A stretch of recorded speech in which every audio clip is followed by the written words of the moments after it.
Everyone, so today I'm here with Simon. We're going to be doing film photography with flash. Is that what we're doing? What are we calling it? Film photography with flash if you're scared. Don't be scared. Don't be scared to do film photography with flash. This is something I'm totally new at. This is something that he knows how to do, so I'm here to learn, just as y'all are watching this video. So we're all in this together. I'm really excited to see how these turn out and learn a lot of new techniques and dive into flash. We're going to be shooting some Ektar 100. We're also going to be shooting some black and white film as well, and some Polaroids. So we're just going to dive right in and get all this going. Actually met Simon through Instagram. I've been meeting a lot of other photographers through Instagram.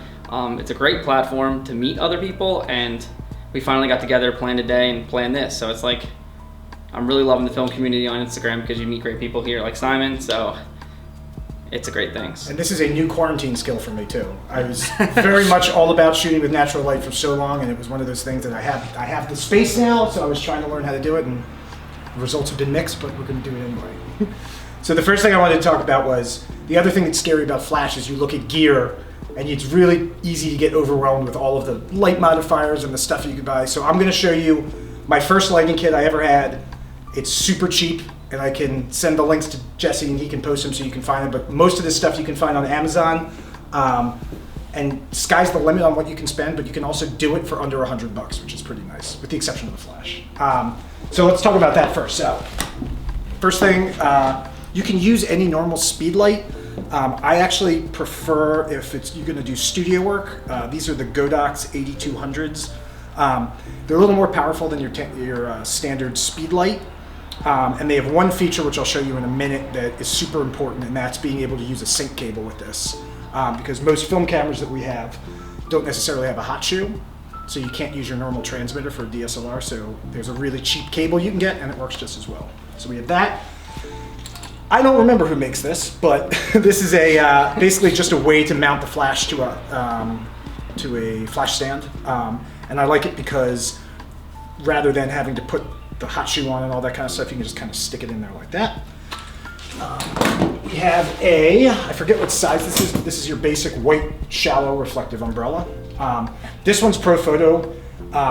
This one's a little bit more expensive. Had I known that you could buy these on Amazon for like 17 bucks, I would have done that. So that's another one. And then I wish I knew the technical name for this, but this is basically just a way to diffuse the light when it bounces off of that. This is also dirt cheap. So I'll have Jesse put the link up to that too on Amazon. But these are all you need for a base kit. And then a light stand, you can get these on Amazon as well. This one's broken, but it works for what we need for. The only thing I would recommend with light stands is get one that's a little more heavy duty, only because if you ever mount anything heavier than that to it, weight distribution can be a problem, and you don't want to have to get sandbags and stuff. So.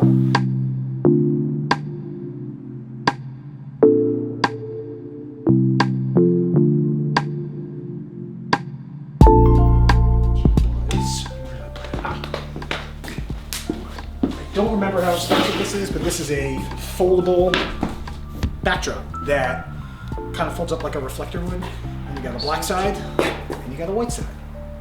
Perfect. Super easy.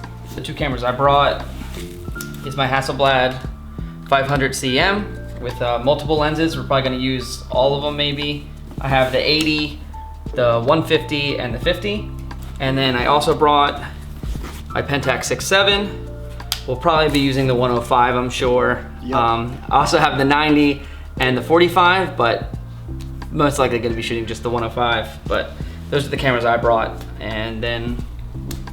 And I'm going to be shooting with... my favorite camera of all time to shoot with flash is the 500cm, but we have one of those already, so we're going to play around. This has a digital back on it right now, but this is the Hasselblad H5, and we'll probably throw the film back on here after we do some metering with the digital camera. And I'm also going to be shooting, this is the Polaroid 180. This is one of two fully manual peel apart Polaroid land cameras. And this happens to be my absolute last pack of pack film because they discontinued it. So we're gonna pour one out for FP 100C. but we're gonna shoot this today also. To get What film you think? Fuji? Portra? Well, I have Ektar 100 too. I've never shot Ektar either. This roll we're shooting, Ektar 100. And we're starting off with my Hasselblad 500cm with the 80mm lens.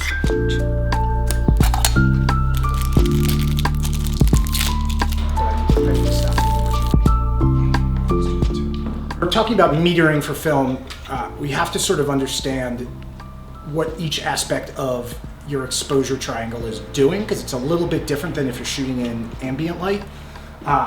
Generally the way I shoot when I'm shooting outside or in natural light is I'll decide what aperture I want to shoot and then take a meter reading and then set the appropriate shutter speed, and as long as that all works out as far as that goes, and I'll start shooting. With flash it's a little bit different because your shutter speed isn't directly affecting your exposure. What it affects is how much ambient light is being taken in addition to the flash. So the real things that affect how bright your image is, if you want to think of it that way, or how under or overexposed your image, is the flash power, your aperture, and your ISO, obviously. So I want to show a little bit of example of that, and the easiest way to meter, which kind of takes away from the scariest part of shooting flash with film, is not being able to see your images. So the two ways you can meter is with a light meter, like you normally would, which I'll show you in a second, or we can also meter with a digital camera. And this is a very nice digital camera, but you can do this with literally any digital camera that has manual controls that you can adjust everything. So, Jesse, you want to be my model? Yes, we can let's do it. All right, cool.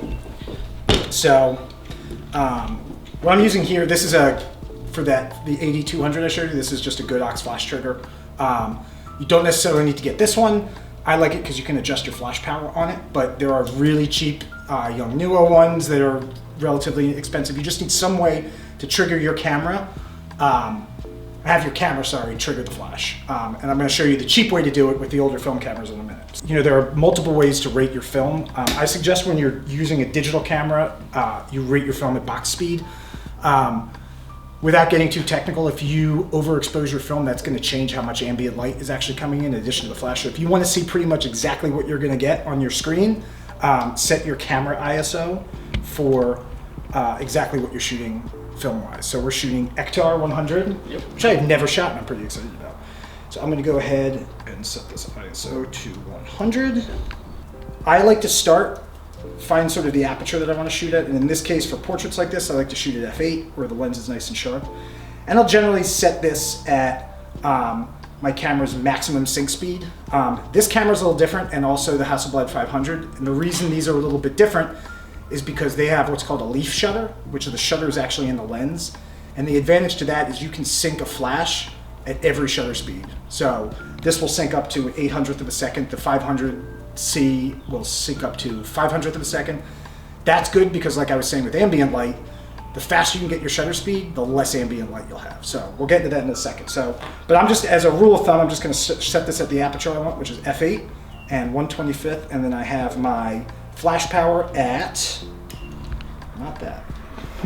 We'll set the flash power at 1/32. Cool. So now I'm looking at this picture and I can see that it's very dark. So I have a couple options to lighten this photo up. I can increase my flash power, or I can adjust my aperture.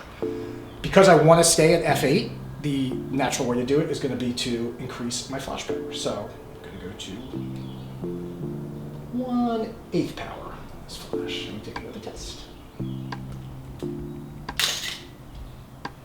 All right, so now I'm starting to get an image I like. And basically, as you sort of start looking at your images, you can see where you want the light to fall. So I'm going to shoot a little more test shot here. You're doing great, buddy. Cool, and this is pretty close to the image that I want now. So the thing I want to kind of show now is how shutter speed is going to affect this. So I'm shooting at 125th of a second. Now if I dial that down to like, go to a 15th of a second, it's going to be a little bit of motion blur, but I at least want to show that when I do this, there's a lot more of the room light coming in compared to the other one. Whereas if I jack this all the way up to its max sync speed of 1/800th of a second and shoot, now we have 0 ambient light coming through. So now all I need to do is take these exact settings and put them in with my film camera and start shooting. So we can do that now. $6 sync cable. It fits right into the lens because remember I was saying the shutter was on the lens. And I kind of like the image we got at about 250th of a second at f8. So all we did here is we put our settings in that we had with the digital camera directly into this. We don't have to worry about the ISO because the film is taking care of that. And we're at 250th second at f8, and now we're gonna shoot. 3, 2, 1.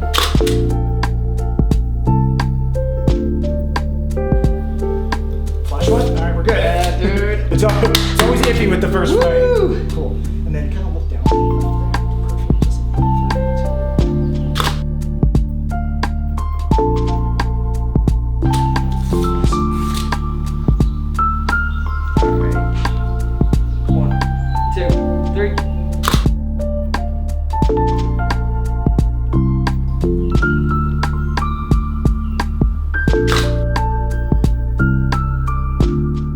The other method to do this, if you don't have access to a digital camera, or you just don't feel like going through the whole rigmarole of setting up a digital camera and stuff because we're shooting film, is a light meter. This one is the Sekonic L308S. This is along the lines of the cheaper ones. You just have to find one that can do flash metering and make sure your ISO is set at 100. And in this case, it asks you to input the shutter speed, but as we were talking about before, the shutter speed doesn't really affect the f-stop number. So as long as your ISO is correct, it doesn't really matter what shutter speed you go. And then all you do, when it's on that mode, you press the button, even though it's not gonna take a meter reading in. And then you can trigger the flash manually on the button, but make sure you kind of put the meter where your subject's gonna be. I'm gonna use this little remote trigger. And this is telling me at a 250th, it should be around f4.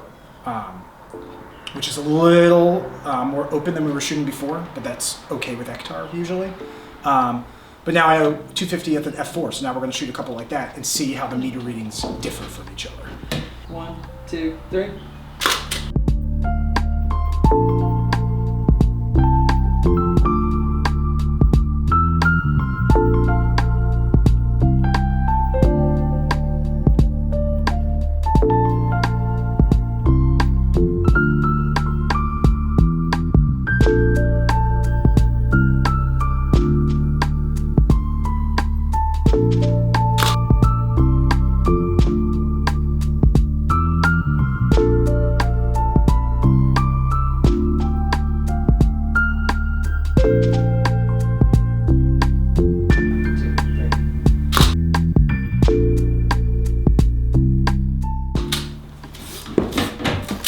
Let's put this forward back on because it's 100 speed film, so everything should be the same.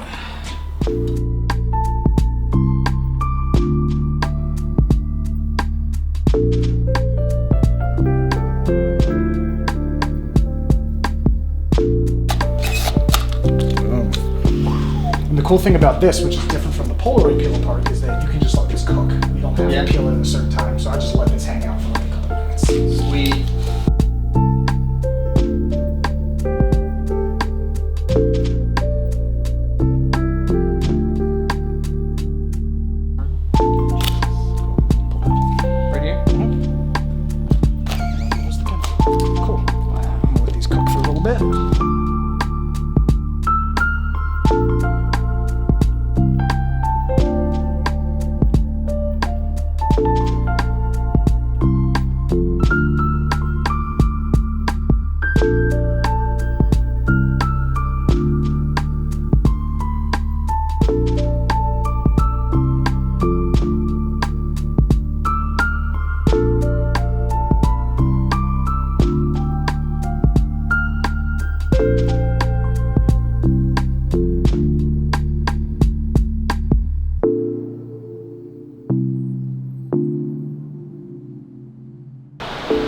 Shutter speed's here, f-stop's here. Push this guy down, and I have to set this to X. I think, we're gonna find out. And then this is a rangefinder patch in here.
Pentax 6x7, the 105 2.4.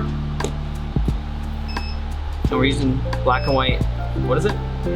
Acros. Acros. 100. The original, not the... Acros 100, the original.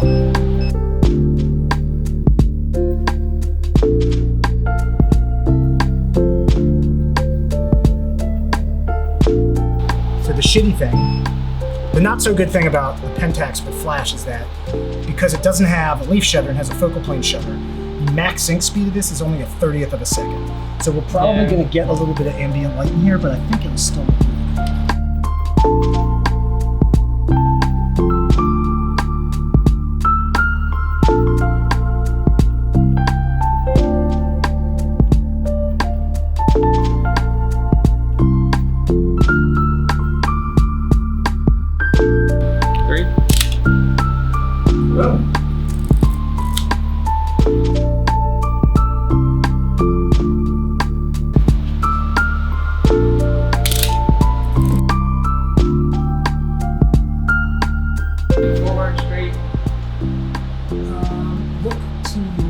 I kind of like that to your left. Not completely profile though, like 45. Yes? Yeah, and then turn your head towards the light. Turn your head what? Towards the light a little bit more. Oh, you know what?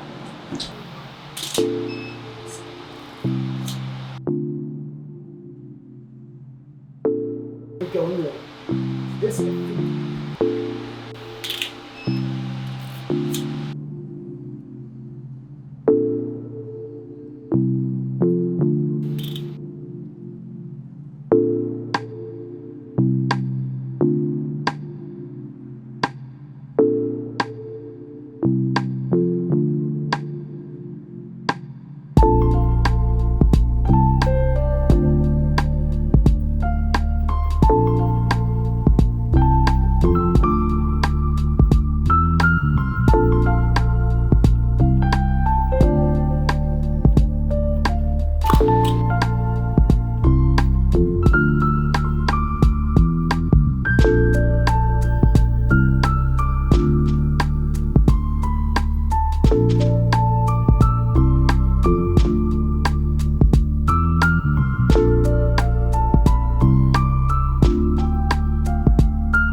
So if you've never shot 3200 speed film before, for the most part, this is actually not a true 3200 speed film. It's somewhere between, someone's gonna correct me on this, and you're probably right, not me, but it's somewhere between 800 and 1600.